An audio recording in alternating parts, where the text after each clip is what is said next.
Hello बच्चों, good morning and welcome to spectrum classes. आप सभी बच्चे जो इस वीडियो को देख रहे हैं, आप सभी को स्वतंत्रता दिवस की बहुत बहुत शुभकामनाएं। बच्चों, काफ़ी इंतजार के बाद हमने आज फैसला लिया है कि आज हम लॉन्च करने जा रहे हैं क्लास 12 मैथ्स का बैच। बच्चों, ये बैच स्पेशल झारखंड बोर्ड में पढ़ रहे बच्चों के लिए होगा। आज इसका डेमो क्लासेस है, ठीक है। तो आज हम लोग स्टार्ट करेंगे, क्या करेंगे, कंटिन्यूटी एंड डिफरेंशिएबिलिटी चैप्टर से स्टार्ट करेंगे। आप बोलोगे सर ये तो बहुत पीछे का चैप्टर है, आप चैप्टर 1 से क्यों नहीं स्टार्ट कर रहे हो। बच्चों, हमें ये कोर्स स्टार्ट करते हुए काफ़ी लेट हो चुका है। ऐसे में आप लोग कहीं ना कहीं पर स्कूल में या दूसरी जगह में पढ़ाई कर रहे हैं और आपका सिलेबस थोड़ा आगे जा चुका है। इसलिए हम लोग आज स्टार्ट तो कर रहे हैं कंटिन्यूटी एंड डिफरेंशिएबिलिटी से, लेकिन हम लोग पहले का चैप्टर्स भी धीरे धीरे करके कवर करेंगे। और जनवरी से पहले यानी दिसंबर आज तक हम लोग क्या करेंगे, अपना जो सिलेबस है वो कंप्लीट कर लेंगे, ठीक है। तो चलो बच्चों, जो भी बच्चे झारखंड बोर्ड में पढ़ रहे हैं, आपके जो दोस्त हैं जो मैथ्स लेके पढ़ रहे हैं, उनके साथ ये वीडियो शेयर कीजिए और वीडियो के लास्ट तक बने रहिए। बहुत ही इंपॉर्टेंट टॉपिक है कंटिन्यूटी एंड डिफरेंशिएबिलिटी। बच्चों, जो टॉपिक है continuity and differentiability, continuity special का मैं बात कर रहा हूँ, ये बहुत इजी चैप्टर है, बहुत ही इजी टॉपिक है, लेकिन ये बच्चों को क्या लगता है कि बहुत ही डिफिकल्ट लगता है। ऐसा क्यों? क्योंकि ऐसा इसलिए है क्योंकि कंटिन्यूटी का जनरली लोग उसका जो मतलब है, जिसका कॉन्सेप्ट है, वो कॉन्सेप्ट नहीं समझ पाते हैं। बच्चों, मैं कोशिश करूंगा बिल्कुल आसान शब्दों में काफी अच्छी तरीके से आप लोगों को कंटिन्यूटी का जो कॉन्सेप्ट है आपके सामने रख पाऊं। तो चलिए बच्चों, स्टार्ट करते हैं। सबसे पहले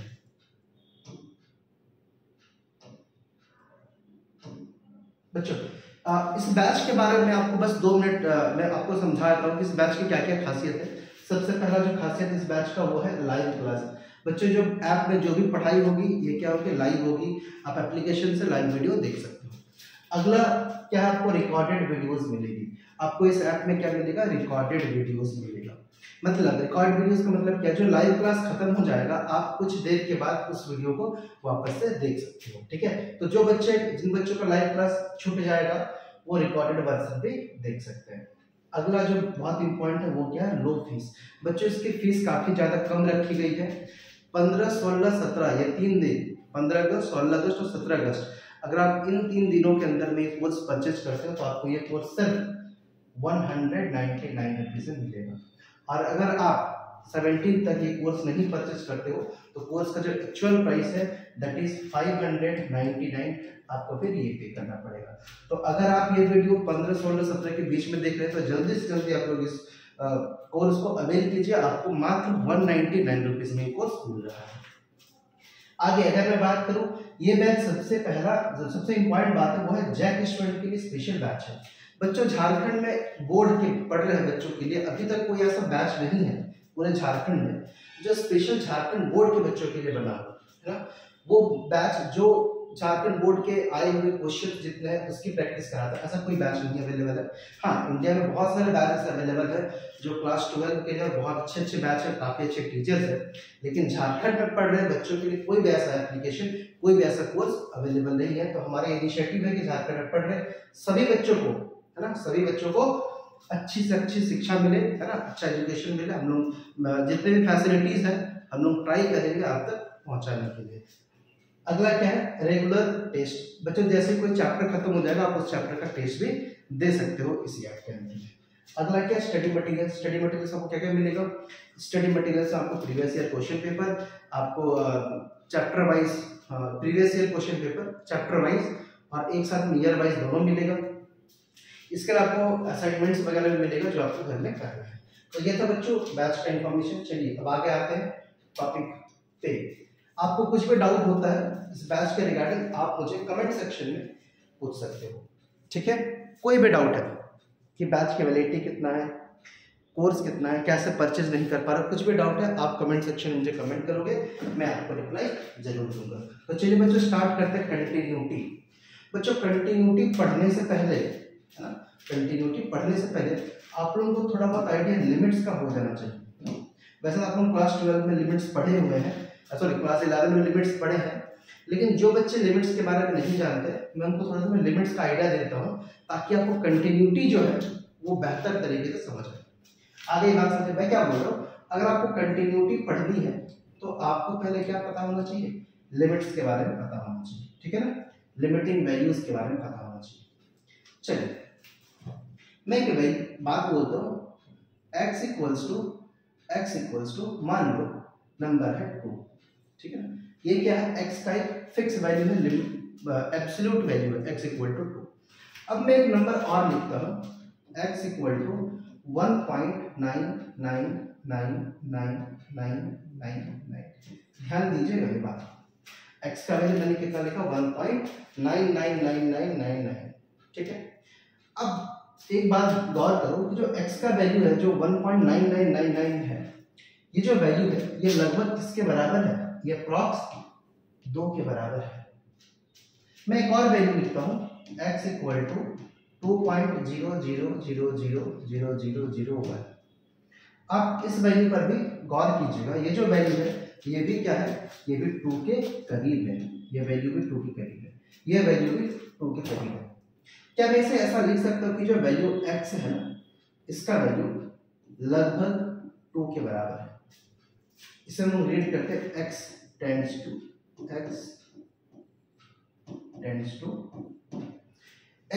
टू 2 होने का मतलब ये है कि x का वैल्यू 2 नहीं है, लेकिन 2 के बिल्कुल करीब है। आप इसको 2 जैसा इस्तेमाल कर सकते हो, 1.9999 को जब आप इस्तेमाल कर रहे हो, इसका यूज करोगे तो आप इसे 2 यूज कर लो, कोई दिक्कत नहीं है, उसमें कोई प्रॉब्लम नहीं है। लेकिन जो इसका असल वैल्यू है वो 2 नहीं है, इसका रियल वैल्यू 1.999 इस तरह से बहुत ही करीब, 2 के बहुत ही करीब है। आगे बात समझ, या फिर अगर मैं ऐसा लिखूं 2.000001, अब देखो कि ये वैल्यू भी क्या है, 2 के बहुत करीब है। आगे बात समझ, ये वैल्यू भी 2 के बहुत करीब है, ये वैल्यू भी 2 के बहुत करीब है। अगर मैं 2 की बात करूं तो ये रहा मेरा 2 से जस्ट थोड़ा पहले यहाँ पे मेरा आता है 1.9999 और 2 के जस्ट बाद यहाँ पर आता है 2.00000001। ये वैल्यू 2 से थोड़ा सा बड़ा है और ये वैल्यू 2 से थोड़ा सा छोटा है। तो बच्चों जो वैल्यू 2 से थोड़ा बड़ा होता है ना, उसे हम लोग लिखते हैं, रिप्रेजेंट करते हैं x टेंड्स टू 2 प्लस, और इसे क्या लिखते हैं, इसे हम लोग लिखते हैं x टेंड्स टू 2 माइनस। आगे बात समझें, जो वैल्यू 2 से जस्ट थोड़ा सा ज्यादा होगा, 2 से जस्ट थोड़ा सा ही ज्यादा होगा लेकिन लगभग वो 2 के बराबर होगा, उसे हम लिखते हैं x टेंड्स टू 2 प्लस। और जो वैल्यू 2 से थोड़ा छोटा होगा, बहुत ही छोटा होगा लेकिन 2 के लगभग बराबर होगा, उसे हम लिखते हैं x tends to 2 minus. x tends to 2 plus जो ज्यादा वैल्यू है 2 से, इसे हम लोग और किस नाम से जानते हैं, इसे हम लोग अपर वैल्यू भी कहते हैं, अपर लिमिटिंग वैल्यू, अपर लिमिटिंग वैल्यू। आगे बात समझिए, और इसे हम लोग क्या कहते हैं, इसे हम लोग कहते हैं lower limiting value, lower limiting value, ठीक है। तो जो वैल्यू 2 से थोड़ा ज्यादा होगा वो हो गया आपके अपर लिमिटिंग वैल्यू, जो वैल्यू 2 से थोड़ा सा कम होगा वो हो गया आपका लोअर लिमिटिंग वैल्यू। और 2 प्लस या 2 माइनस से हम लोग रिप्रेजेंट करते हैं, अपर लिमिटिंग को हम 2 प्लस से लिखते हैं और लोअर लिमिटिंग को हम 2 माइनस से लिखते हैं। ये दोनों की वैल्यू का लगभग वैल्यू कितना होता है, लगभग आसपास मान 2 के आसपास ही होता है। जरूरी नहीं कि तुम 2 ही लो, आप कुछ और नंबर भी सोच सकते हो, जैसे मान लो मैं लिखता हूँ 15.999999, ये नंबर किसके करीब है, ये नंबर 16 के करीब है, तो इसे मैं क्या लिख सकता हूँ, x टेंड्स टू 16। और अगर मैं और डिटेल लिखना चाहूँ तो x टेंड्स टू 16 माइनस, इसका मतलब क्या है, x का वैल्यू 16 के करीब है लेकिन 16 से थोड़ा सा छोटा है। वहीं अगर मैं इस तरह से लिखूं x इक्वल टू 73.000000000012, तो ये वैल्यू क्या है, x टेंड्स टू 73 और plus. x tends to 73 plus का मतलब क्या हुआ, x का जो वैल्यू है 73 के करीब है लेकिन उससे थोड़ा सा ज्यादा है। x टेंड्स टू 16 माइनस का मतलब क्या, x का वैल्यू 16 है लेकिन 16 से थोड़ा सा कम है। आगे ये बात समझ में, लिमिट सबको, ठीक है। चलिए अब आगे आते हैं, अब आते हैं लिमिट्स पे। लिमिट्स पढ़ने से पहले बच्चों आप लोग एक ग्राफ को देख लो। पहले मैं आपके सामने ग्राफ प्रस्तुत करता हूँ, ये ग्राफ को ध्यान से देखो पहले, ठीक है। ग्राफ ये हमारा हो गया x, ये मेरा x प्राइम, इसे हम लोग क्या कहते हैं, fx कहते हैं, और इसे हम लोग कुछ लोग इसे वाई एक्सेस भी बोलते हैं, एक्स एक्सेस वाई एक्सेस, ठीक है ना, दोनों बात बराबर है। एक्स एक्सेस वाई एक्सेस बोलो, चाहे एक्स बोलो एफ एक्स बोलो, दोनों सेम है। अब मैं इसमें आपको एक ग्राफ ड्रॉ करके दिखाता हूँ। देखो इसमें ग्राफ बनाता हूँ इस तरह से, इसमें नंबरिंग भी लिख देता हूँ। ये हो गया आपका 1, ये 2, यहाँ पर 1, यहाँ 2, यहाँ 3, यहाँ 4, ठीक है।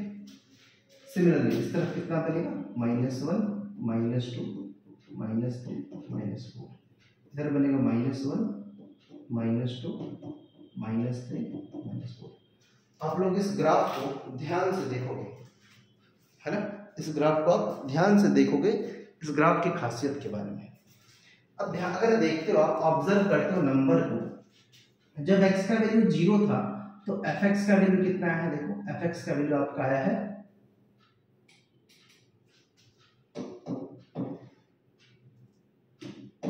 जब x का वैल्यू 0, fx का वैल्यू आपका आया है 3 पॉइंट समथिंग, मान लो 3.8। x का वैल्यू आगे बढ़ा जब x का वैल्यू 1 हुआ तो इसका वैल्यू कितना आता है, जब x का वैल्यू आप क्या लेते हो 1 लेते हो तो fx का वैल्यू कितना आता है, चेक करो। x का वैल्यू आपने 1 लिया तो fx का वैल्यू 3 आया, ये वाला पॉइंट है। x का वैल्यू जब आपने 1 लिया तो fx का वैल्यू हो गया ना, जब x का वैल्यू 0 था, यहाँ पर हमने 0 लिया था, जब x का वैल्यू 0 तो उस वक्त fx का वैल्यू 3.8। ध्यान से देखो, अगर आप बोलोगे सर यहां से लेके यहां तक जब आपने ग्राफ ड्रॉ किया ना तो ये पेन को उठाना नहीं पड़ा, आप पेन को कंटिन्यू ड्रॉ किए, पेन को बिना उठाए आप यहां से यहां तक ड्रॉ किए, लेकिन जैसे आप यहां पर पहुंचे आपको पेन उठा के वापस यहां पर ड्रॉ करना पड़ा। तो बच्चों जिस जगह पर आपको पेन उठाना पड़ जाए ग्राफ को बनाने के लिए, जिस जगह पर आपको पेन उठाना पड़ जाए उस पॉइंट को हम लोग कहते हैं point of discontinuity, point of discontinuity. और ये ग्राफ क्या है, ये ग्राफ आपका डिसकंटिन्यूअस है, हम बोलते हैं डिसकंटिन्यूअस। आगे बात समझे, मैं बोल रहा हूं अगर कोई पॉइंट पर आपको पेन उठाने की जरूरत पड़े इस ग्राफ को बनाने के लिए तो वो ग्राफ कैसा है, डिसकंटिन्यूअस ग्राफ है। कहां पर, जिस पॉइंट पर आपको उठाना पड़ा उस पॉइंट पर। पूरे जगह में ग्राफ डिसकंटिन्यूअस नहीं है, यहाँ पर ग्राफ कंटिन्यूअस है, यहाँ ग्राफ कंटिन्यूअस, सिर्फ इस पॉइंट पर ग्राफ क्या है, डिसकंटिन्यूअस है। आगे बात समझ में, डिसकंटिन्यूटी का मतलब यही होता है कि आप अगर ड्रॉ कर रहे हो और ड्रॉ करते करते आपको पेन उठाना पड़ा किसी भी ग्राफ में तो वो जगह हम लोग क्या बोलते हैं, डिसकंटिन्यूअस। बाकी जगह में ग्राफ क्या है, कंटिन्यूअस है। आ गई समझ में, क्लियर हो गई बात। अब बात सवाल ये आता है कि हम लोग सर पहचानेंगे कैसे कि कोई भी ग्राफ कंटिन्यूअस है कि डिसकंटिन्यूअस है, और अगर डिसकंटिन्यूअस है तो किस पॉइंट पर डिसकंटिन्यू है ग्राफ, ये बात हम लोग कैसे पहचानेंगे। तो चलिए आइए समझते हैं कि ग्राफ का कंटिन्यूटी और डिसकंटिन्यूटी कैसे पहचानेंगे। आप लोग इसी पॉइंट पर गौर करोगे, 1 में मेरे को क्या वैल्यू मिला, जब मैंने x का वैल्यू 1 डाला तो fx का वैल्यू 3 मिला। जैसे ही मैं x का वैल्यू 1 से थोड़ा सा ज्यादा डालता हूँ, x का वैल्यू मैं क्या करता हूँ 1 से थोड़ा सा ज्यादा डालता हूँ, यानी कि 1.000001 fx का वैल्यू क्या बन जाता है, देखो 2 बन जाता है। x का वैल्यू मैंने क्या डाला 1 से थोड़ा सा बड़ा, 1 से थोड़ा बड़ा मतलब 1 प्लस, तो fx का वैल्यू मेरा क्या बन गया, fx का वैल्यू मेरा बन गया 2। अब ध्यान से देखो, कोई भी पॉइंट पर, जैसे मान लो अगर मैं बात करूं -2 पर, -2 का वैल्यू कितना है, -2 में जब x का वैल्यू आपने -2 लिया तो fx का वैल्यू कितना आया था, fx का वैल्यू आपका आया था, x का वैल्यू -2 fx का 5। लेकिन अगर आप x का वैल्यू -2 से थोड़ा सा छोटा लेते हो ना, -2 से थोड़ा छोटा, तो इस पॉइंट पर आएगा तो लगभग फिर भी आपको 5 ही मिल रहा ना, अप्रॉक्स 5 मिल रहा है कि नहीं मिल रहा। जब आप x का वैल्यू -2 थोड़ा बड़ा लेते हो, x टेंड्स टू -2 से थोड़ा बड़ा, उस वक्त fx का वैल्यू कितना आएगा, देखो 5 ही आएगा।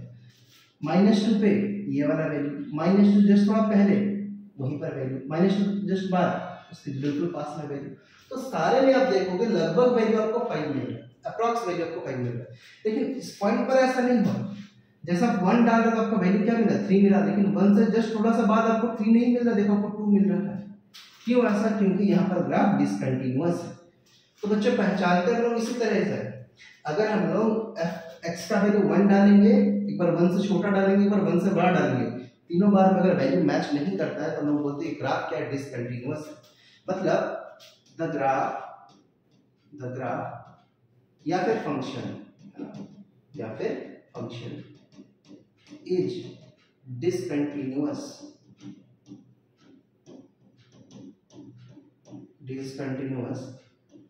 एट सी, किसी भी पॉइंट पर डिसकंटिन्यूअस हो सकता है। कब? जब अगर आपका f x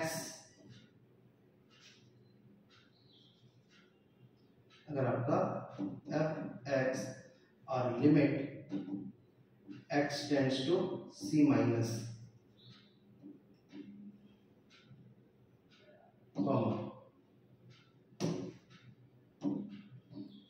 limit x tends to c plus fx and fc are not same. मैं बोल रहा हूँ अगर आप x का वैल्यू में कुछ, जैसे इसमें x का वैल्यू 1 डाला, एक बार 1 से पहले का नंबर डाला 1 माइनस, और एक बार 1 से जस्ट बाद का नंबर डाला 1 प्लस, अगर तीनों जगह में वैल्यू आपको सेम दिखाई नहीं देता है तो समझ जाओ ग्राफ क्या है, ग्राफ आपका डिसकंटिन्यूअस है। कहाँ पे चेक करना? जिस भी पॉइंट पर आपको संदेह है कि मेरा ग्राफ कंटिन्यूअस नहीं है, डिसकंटिन्यूअस हो रहा, आप उस पॉइंट पर x का वैल्यू निकालो, fx का वैल्यू निकालो, उससे जस्ट थोड़ा पहले पर निकालो, उससे जस्ट थोड़ा बाद में निकालो, तीनों में देखो अलग अलग आंसर आया है, आंसर मैच नहीं किया है, तीनों में सेम आंसर नहीं है, तो ग्राफ क्या उस पॉइंट पर डिसकंटिन्यूअस हो। अदरवाइज तो ग्राफ उस पॉइंट पर क्या हो जाएगा, कंटिन्यूअस हो जाएगा। अगर तीनों में आंसर सेम आ जाए, द ग्राफ या function, the graph or function is continuous if continuous कब होगा? जब limit x tends to c minus fx, मतलब x का वैल्यू c से थोड़ा छोटा, जिस भी नंबर से थोड़ा छोटा वो नंबर, और उस नंबर से थोड़ा सा बड़ा, ये तीनों बार में अगर वैल्यू इक्वल आ जाए तो आप समझ जाओगे कि ग्राफ क्या है, कंटिन्यूअस है। हम लोग आपको और अच्छे समझ में तब आएगा जब हम लोग इसका क्वेश्चन सॉल्व करेंगे, ठीक है, बिल्कुल अच्छे समझ में आएगा। आप अभी फिलहाल ये समझो मैंने क्या बोला कि अगर आपको चेक करना है कि कोई भी पॉइंट पर डिसकंटिन्यूटी है तो आपको क्या करना है, उससे जस्ट पहले x का वैल्यू लेना है, उस वैल्यू पे लेना है, उसके जस्ट बाद लेना है, तीनों ही x का वैल्यू में आप fx निकालो, fx कितना है। अगर fx आपका सेम आया तो कंटिन्यूअस, अगर सेम नहीं आया तो डिसकंटिन्यूअस है। बस इतना बात मेरा याद रखो, अब जब क्वेश्चन आएगा हम सॉल्व करेंगे और आपको धीरे धीरे बात समझ में आ जाएगी। तो चलिए सॉल्व करते हैं। क्वेश्चन नंबर 1 आपके पास आ चुका है। क्वेश्चन नंबर 1, एक और बात याद रखना बच्चों, जो आपका पॉलिनोमियल फंक्शन होता है ना, पॉलिनोमियल फंक्शन हमेशा ये क्या होता है, ऑलवेज कंटिन्यूअस होता है। पॉलिनोमियल फंक्शन आपको क्या था, हमेशा कंटिन्यूअस। एग्जांपल में क्या होगा, fx इक्वल टू जैसे मान लो x plus 5, fx equal to x square plus 10, fx equal to 3x का पावर 5 प्लस 10। इस तरह का जो भी आपको फंक्शन दिखाई दे, इसे हम लोग क्या कहते हैं, पॉलिनोमियल फंक्शन कहते हैं, जिसमें आपको एक पॉलिनोमियल दिखाई दे। ये फंक्शन हमेशा क्या होगा, ये फंक्शन हमेशा कंटिन्यूअस होगा। अगर आपको इसमें ये फंक्शन डिसकंटिन्यूअस कब होगा, अगर इसमें आपको इसमें आपको अगर कंडीशंस दिखाई देगा, इसमें अगर आपको कंडीशंस दिखाई दे, then it may be discontinuous. आप बोलोगे सर ये कंडीशन का क्या मतलब होता है, देखो समझाता हूं।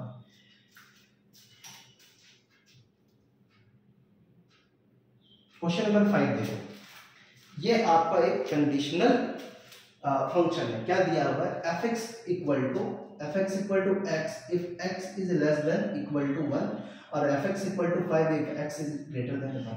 इसका मतलब क्या हुआ, इसका मतलब ये हुआ कि fx का वैल्यू क्या होगा, भाई एफ एक्स का वैल्यू एक्स भी हो सकता है, 5 भी हो सकता है, डिपेंड कर आप एक्स का वैल्यू क्या लिए हो। जैसे मान लो अगर आप एक्स का वैल्यू अगर आप मान लो क्या लेते हो, -2 लेते हो, तो अब ये चेक करो एक्स का जो -2 ये 1 से बड़ा है कि 1 से छोटा है, 1 से छोटा है, मतलब ये वाला कंडीशन लग रहा है इसमें एक्स का वैल्यू 1 से छोटा। तो जब आप एक्स का वैल्यू 1 से छोटा ले रहे हो तो एफ एक्स का वैल्यू कितना हो जाएगा, एक्स, तो एफ एक्स का वैल्यू हो जाएगा एक्स यानी कि -2। लेकिन अगर आप x का वैल्यू 1 से बड़ा यानी कि मान लो x का वैल्यू आप 7 ले रहे हो तो fx का वैल्यू कितना हो जाएगा इस बार, फिर डायरेक्ट 5। x का वैल्यू अगर आप 1 या 1 से छोटा ले रहे हो तो x होगा, लेकिन अगर आप 1 से बड़ा ले रहे हो तो 1 से क्या होगा, डायरेक्ट 5। x का वैल्यू अगर आप मान लो 10 ले रहे हो तो fx का वैल्यू क्या हो जाएगा, डायरेक्ट 10। अगर x का वैल्यू आप मान लो क्या लेते हो, -1 लेते हो तो fx का वैल्यू कितना होगा, fx का वैल्यू डायरेक्ट x यानी कि डायरेक्ट -1। अब ये बात समझ में क्लियर हो रही है। इस तरह का कंडीशनल सेंटेंस में आपका फंक्शन कंटीन्यूअस भी हो सकता है, डिसकंटीन्यूअस भी हो सकता है। इसके अलावा बाकी हर जगह पर, है ना, इसके अलावा बाकी हर जगह पर आपका जो पॉलिनोमियल फंक्शन होगा वो कैसा होगा, वो आपका हमेशा कंटीन्यूअस होगा। आगे बात समझ में ना। अगर मैं बोलूं कि क्या fx equal to 3x³ + 10 continuous है कि डिसकंटीन्यूअस है, अब आंख मूंद के बोल देना सर ये फंक्शन कंटीन्यूअस है। क्यों, क्योंकि ये पॉलिनोमियल फंक्शन है और इसमें कोई कंडीशन नहीं दिया हुआ है। अगर कंडीशन नहीं दिया हुआ इसका मतलब ये कैसा फंक्शन है, ये आपका कंटीन्यूअस फंक्शन। ठीक है, अब आते हैं क्वेश्चन पे। Prove that the function fx equal to 5x - 3 is continuous at x equal to 0 and x equal to -3 and x equal to 5। देखो आपको मैंने बताया फंक्शन कंटीन्यूअस कब होगा, जब उस फंक्शन का, जैसे मान लो मुझे चेक करना है x इक्वल टू 0 पे फंक्शन कंटीन्यूअस है कि डिसकंटीन्यूअस है। आप एक बार x का वैल्यू 0 डालोगे, 0 से थोड़ा छोटा डालोगे, फिर 0 से थोड़ा बड़ा डालोगे। अगर तीनों ही केस में fx का वैल्यू बराबर आ जाए तो फंक्शन समझ जाओ x इक्वल टू 0 में क्या है, कंटीन्यूअस है। तो चलिए सबसे पहले फॉर x इक्वल टू 0 इसके लिए लोग कंटिन्यूटी चेक करते हैं। सबसे पहले आप क्या लोगे, व्हेन x इक्वल टू 0 से थोड़ा छोटा ले लो। एक बार 0 से क्या लोगे, छोटा वैल्यू लोगे थोड़ा सा। 0 से जब भी आप छोटा वैल्यू लेते हो तो फिर क्या होगा, फंक्शन देखो fx बराबर fx इक्वल टू कितना बनता है, fx इक्वल टू 5x - 3 और हम लोग क्या ले रहे हैं, x का वैल्यू 0 से छोटा, तो उसे हम लोग इस तरह से लिखते हैं, क्या लिखते हैं, limit x tends to 0 minus fx, है ना। इसमें x का वैल्यू कितना डालना है, 0 से थोड़ा सा छोटा, इसका मतलब यही है, ठीक है ना। तो क्या बनेगा, limit x tends to 0 minus fx का वैल्यू कितना, fx का वैल्यू आपका 5x - 3। अगले स्टेप में क्या करना आपको, जहां पे x लिखा वहां पे 0 डाल दीजिए, 5 × 0 - 3। देखो x का वैल्यू 0 नहीं है, 0 से थोड़ा छोटा है ना, x का वैल्यू क्या है, 0 से थोड़ा सा छोटा है। तो अगर x का वैल्यू 0 से थोड़ा सा छोटा है तो आप क्या डालोगे इसमें, लेकिन आप जब भी डालोगे वो 0 ही डालोगे, अप्रॉक्स क्या बन जाएगा, वो अप्रॉक्स 0 ही बनेगा, ठीक है ना। हम लोग लेते हैं 0 से छोटा है, वैल्यू 0 से छोटा है, लेकिन जब डालेंगे वैल्यू अप्रॉक्स में क्या डालेंगे, 0 ही डालते हैं, ठीक है ना। तो आपने क्या डाल दिया, 0 डाल दिया, तो 5 × 0 0 और ये -3 बन गया -3, ठीक है। आगे बात समझ लो।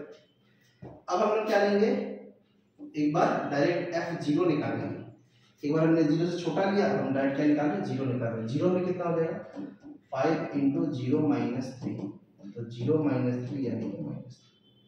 अभी हम लोग क्या लेंगे, limit x tends to 0 + fx, हम लोग 0 से थोड़ा बढ़ा लेंगे, तो अब क्या बनेगा, limit x tends to 0 + fx में क्या बनेगा, 5x - 3।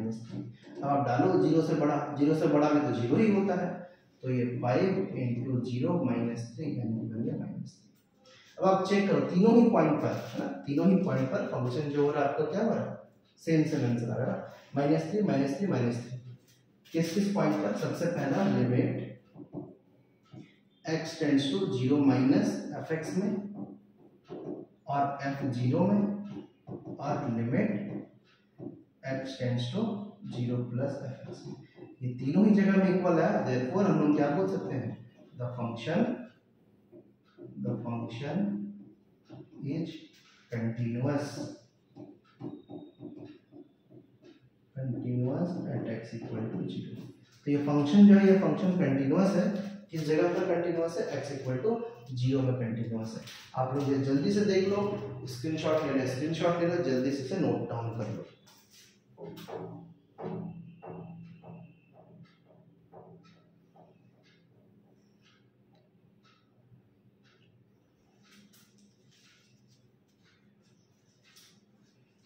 नोट कर लिया? चलिए अब सेम टू सेम है, हम लोग x इक्वल टू 0 में चेक किए, अब हम लोग क्या चेक करेंगे, x इक्वल टू -3 पे चेक करेंगे। fx इक्वल टू क्या गिवन था, fx इक्वल टू गिवन था 5x - 3, ठीक है। और हमें चेक करना है किसमें, हमें चेक करना है x इक्वल टू -3 पर। चलिए x इक्वल टू -3, सबसे पहले एट x इक्वल टू -3 में चेक करें। सबसे पहले लिमिट x टेंड्स टू -3 से हम छोटा वैल्यू लेंगे fx का, तो कितना आएगा, लिमिट x टेंड्स टू -3 से छोटा यानी -3 माइनस fx के बदले में कितना हो जाएगा, 5x -3। चलिए अब इसमें -3 डालिए, 5 इंटू -3 और ये -3, तो 5 इंटू -3 क्या बनेगा, -15 और ये -3 बनेगा -18। आगे बात समझ, -18। फिर अब हम क्या डालेंगे, एक बार f में डायरेक्ट -3 पुट करेंगे। जब आप -3 डालोगे तो क्या बनेगा, डाल दीजिए वहां पर -3, सेम ही आंसर आएगा, -15 और ये -3 यानी -18। तीसरा, अभी आप क्या लोगे, limit x tends to -3 plus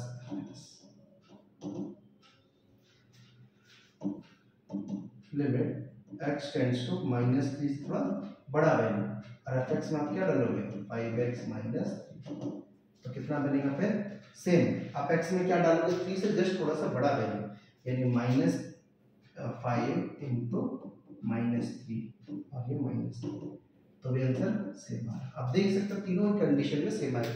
आपको आंख मूंद के समझ में आ रहा है कि 5x -3 कैसा फंक्शन है, पॉलिनोमियल फंक्शन है, और इसमें कोई फंक्शन कोई इसमें कंडीशन नहीं दिया, तो हर पॉइंट पर ये लिमिट हो, आप किसी भी पॉइंट पर निकाल सकते हैं सर। जब आप 0 डालोगे तो 0 से थोड़ा बड़ा, 0 से थोड़ा छोटा और 0 सब में सेम आएगा। हमने -3 डाला, -3 में सेम आया। आपको क्या सीखना है, आपको सीखना है कि लिखा कैसे जा रहा है, कैसे इस क्वेश्चन के आंसर लिखा जा रहा है, ये आपको सीखना है, ठीक है। देयरफॉर लास्ट में आपको क्या लिखना है कि ये तीनों चीज बराबर है। कौन कौन बराबर है, limit x tends to -3 minus fx, और कौन f -3, और साथ में limit x tends to -3 plus fx। ये तीनों ही चीज क्या है, आपस में इक्वल रहा है। इसका मतलब क्या, द फंक्शन इज कंटिन्यूअस। इसका मतलब क्या होता है, इसका मतलब है the function is continuous at x equal to what, x equal to -3। तो फंक्शन कहाँ कहाँ कंटिन्यूअस हो, 0 में कंटिन्यूअस हो, फंक्शन कहाँ पर कंटिन्यूअस है, -3 में कंटिन्यूअस हो। अब आपको करना है फंक्शन 5 में चेक करना है, fx का वैल्यू क्या गिवन है, जैसे हम किए थे वैसे ही हो जाएगा। fx equal to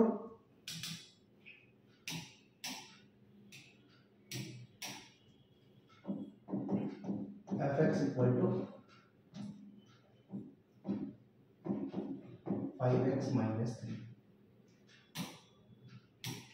x equal to 5 में चेक करेंगे।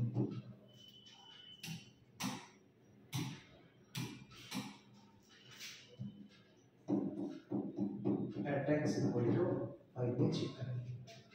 चलिए सबसे पहले हम क्या निकालेंगे, limit x tends to 5 minus fx, 5 से थोड़ा छोटा वैल्यू डालेंगे।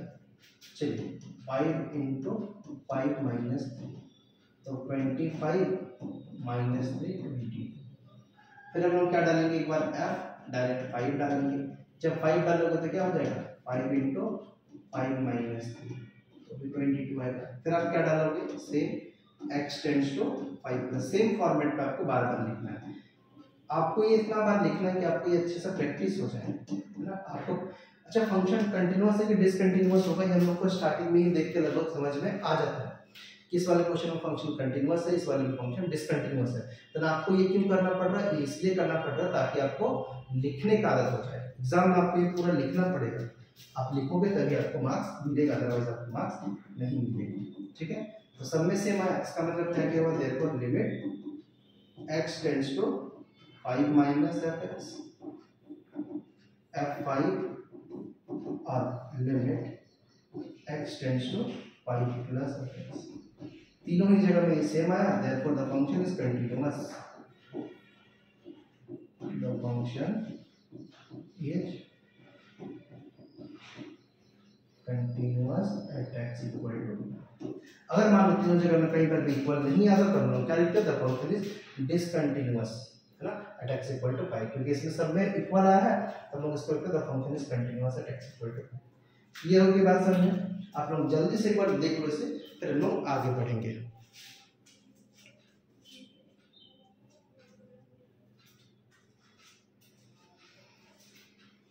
चलिए आगे बढ़ते हैं, नेक्स्ट क्वेश्चन पे आते हैं।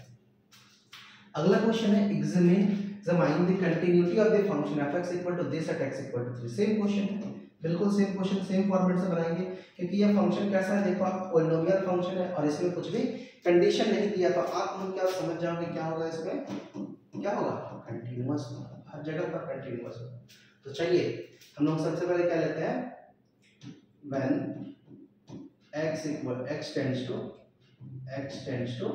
5, किसी में से करना 3 है ना, तो 3 थोड़ा छोटा ले लेंगे, 3 माइनस, चलिए डालिए limit x tends to 3 minus f, limit x tends to 3 minus fx का वैल्यू कितना है, fx का वैल्यू 2x स्क्वायर माइनस 1 है। चलिए इसमें डालिए 2 इंटू 3 का स्क्वायर माइनस 1, तो 2 इंटू 9 माइनस 1 यानी कि 18 माइनस 1 17। फिर हम लोग क्या निकालेंगे, FC निकालेंगे, FC में क्या डालेंगे, F3 निकालेंगे, F3 में क्या डालना है, डायरेक्ट 3 डाल दीजिए, तो 2 इंटू 3 का स्क्वायर माइनस 1 7 से 17। फिर आप क्या निकालोगे, फिर आप निकालोगे वैसे x tends to 3 plus fx, क्या हो जाएगा 2 इंटू 3 का स्क्वायर माइनस 1 7 से 17। तीनों ही बार आप देख रहे हो कि आंसर क्या है, सेम आ रहा है, और सेम आना ही आ रहा है क्योंकि ये पॉलिनोमियल फंक्शन। तो आप यहाँ पे साफ साफ शब्द में लिखना, therefore the function is continuous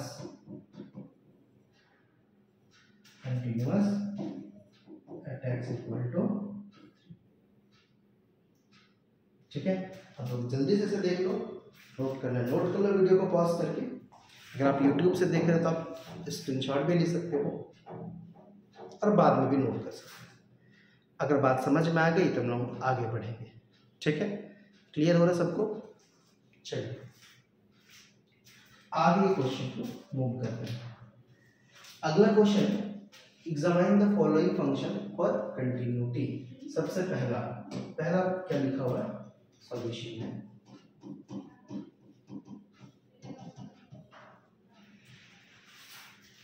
सबसे पहला है f(x) equal to x minus 5। आपको इस फंक्शन में क्या बताना है, कंटिन्यूटी बताना है। ध्यान से समझिए, अभी आपको कोई पॉइंट नहीं गिवन है कि आपको उस पॉइंट पर चेक करके बताना है कि फंक्शन कंटिन्यूअस है कि डिसकंटिन्यूअस है। आपको इस बार क्या करना है, आपको इस बार पूरे नंबर में, है ना, जितना भी आपके पास नंबर है, जितना भी नंबर दुनिया में अवेलेबल है 1 2 3 4 -1 -2 रूट सब जगह में ये फंक्शन कंटिन्यूअस है या नहीं कंटिन्यूअस है, और किस पॉइंट पर डिसकंटिन्यूअस है। अगर ये डिसकंटिन्यूअस है तो ये आपको हर चीज चेक करके बताना है। तो चलिए हम सबसे पहले शुरू करते हैं क्वेश्चन नंबर 1। आपको इसका आंसर पहले ही पता होना चाहिए। मैंने आपको क्या बताया, अगर फंक्शन आपका पॉलिनोमियल फंक्शन है और उसमें कोई कंडीशन नहीं दिया है तो ये फंक्शन क्या हो जाएगा, कंटिन्यूअस होगा। बस आपको लिखने आना चाहिए। तो आप चेक करो कि ये पॉलिनोमियल फंक्शन है, बिल्कुल पॉलिनोमियल फंक्शन है। क्या इसमें कोई कंडीशन दिया है, कोई कंडीशन नहीं है, इसका मतलब ये होगा कि ये फंक्शन क्या है, कंटिन्यूअस है। हम लोग एक आर्बिट्री पॉइंट C मान लेते हैं, लेट एनी पॉइंट सी, कोई भी हमने पॉइंट सी मान लिया है। अब ये जो सी पॉइंट है ये कहीं पर भी हो सकता है, ठीक है ना, बात आगे समझ में। सी क्या होगा, हर जगह पे दुनिया में कहीं पर भी हो सकता है। क्लियर हो गया बात। अब हमें इस जगह पे हमको चेक करना है फंक्शन कंटिन्यूअस है या डिसकंटिन्यूअस है। तो सबसे पहले क्या करेंगे हम लोग, limit x tends to c minus f x लेंगे, यानी इस तरह छोटा।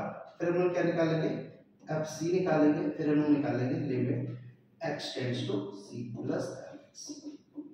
जैसे लास्ट क्वेश्चन किए थे सेम टू सेम, बस उसमें जो नंबर हमें पता था, कभी 3 था कभी 5 था, उसके बदले में क्या आ जाएगा अभी c आ जाएगा, बस इतना ही। तो चलिए सबसे पहला c माइनस जब आप डालोगे तो क्या होगा, limit x tends to c minus f x. F x के बदले में कितना आएगा, x माइनस 5 आएगा। चलिए अब इस x में क्या डालोगे, 5 डालोगे तो ये हो गया आपका c माइनस 5। सेम जब c डालोगे तो डायरेक्ट इसमें c डाल दीजिए तो c माइनस 5 ही होगा। इस वाले में limit x tends to c plus f x के बदले में कितना, x माइनस 5, यानी कि c माइनस 5। आप देख रहे हो तीनों ही जगह में इक्वल इक्वल वैल्यू है। Limit x tends to c minus f x, f c, और limit x tends to c plus, तीनों ही जगह में आपको वैल्यू क्या मिलता है, सेम टू सेम दिखाई देता है ना, कोई डिफरेंस तीनों जगह में नहीं है। इसका मतलब क्या, द फंक्शन इज कंटिन्यूअस। इसका मतलब ये होगा the function is continuous at every point, at every function क्या है, कंटिन्यूअस है, हर पॉइंट पर फंक्शन कंटिन्यूअस है। चलिए अब आगे आते हैं सेकंड क्वेश्चन पे। ये क्वेश्चन नंबर ए था, क्वेश्चन नंबर बी पे आता है। क्या है, एफ एक्स इक्वल टू दिया हुआ है 1/x माइनस 5, और x का वैल्यू 5 नहीं हो सकता। 5 क्यों नहीं होता, आप अगर 5 डालोगे तो क्या हो जाएगा, x में 5 माइनस 5, और ये हो गया 1/0। क्या 1/0 डिफाइंड है, नहीं सर, ये तो डिफाइंड नहीं है, इसलिए लिखा गया x not equal to 5। x is not equal to 5, x का वैल्यू 5 नहीं हो सकता। इसके अलावा हर जगह पर आपको चेक करके बताना क्या फंक्शन कंटिन्यूअस है या फंक्शन डिसकंटिन्यूअस है। चलिए ठीक है, चलिए इसमें भी सिर्फ हम लोग वैसे करेंगे, लेट एनी पॉइंट सी, कोई भी पॉइंट आप सी कंसीडर कर लो, ठीक है ना। हम लोग क्या निकालेंगे, limit x tends to c minus f x. फिर क्या निकालेंगे बताओ, एफ सी निकालेंगे। फिर क्या निकालेंगे, limit x tends to c plus f x. जैसे उसमें किए थे, अब तक जो करते हैं सेम टू सेम वही करना है हमें। तो चलिए सबसे पहले आप इसमें एफ एक्स का वैल्यू कितना है, एफ एक्स का वैल्यू है अपना 1/x माइनस 5। चलिए x में पुट करिए c, तो ये बनेगा 1/c माइनस 5, 1/c माइनस 5। अभी अब क्या डालना है आपको, c डालना है, तो 1/c माइनस 5 हो जाएगा। अभी क्या डालना है, फिर अगली बार में c प्लस डालना है, c से थोड़ा बड़ा, यानी कि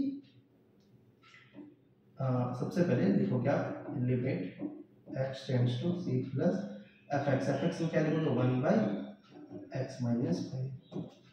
तो x में आप डाल दो c, तो ये 1/c माइनस 5। देखो तीनों ही बार में आंसर क्या रहा, आंसर बिल्कुल वो आ रहा, सेम आंसर आ रहा। तो इसका मतलब क्या होगा, फंक्शन क्या होगा, कंटिन्यूअस होगा तीनों ही पॉइंट पर, मतलब इस पॉइंट पर फंक्शन कंटिन्यूअस होगा। तो लिमिट आप लिखोगे x tends to c minus f x, f c, और limit x tends to c plus f x. तीनों ही बार सेम आंसर है, देयरफॉर द फंक्शन इज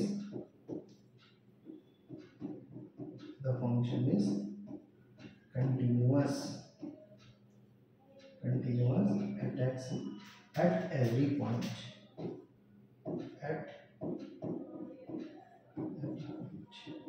तो फंक्शन क्या है, हर पॉइंट पर कंटिन्यूअस है। तो बच्चों ये था हमारा पहला एक्सरसाइज जो कंटिन्यूटी पे बेस्ड था। इसमें हम लोग आज क्या की इंट्रोडक्शन लिए और साथ में क्वेश्चन नंबर 1 से लेकर क्वेश्चन नंबर 3 तक किए। अगले आने वाले वीडियो हम लोग क्वेश्चन नंबर 4 से और बाकी क्वेश्चंस प्रोसीड करेंगे। आपको कुछ भी डाउट हो इस बैच के रिगार्डिंग, इस वीडियो के रिगार्डिंग, क्वेश्चंस के रिगार्डिंग, आप मुझे कमेंट सेक्शन में जरूर बताएं। आप सभी का वीडियो में जुड़े रहने के लिए बहुत बहुत धन्यवाद।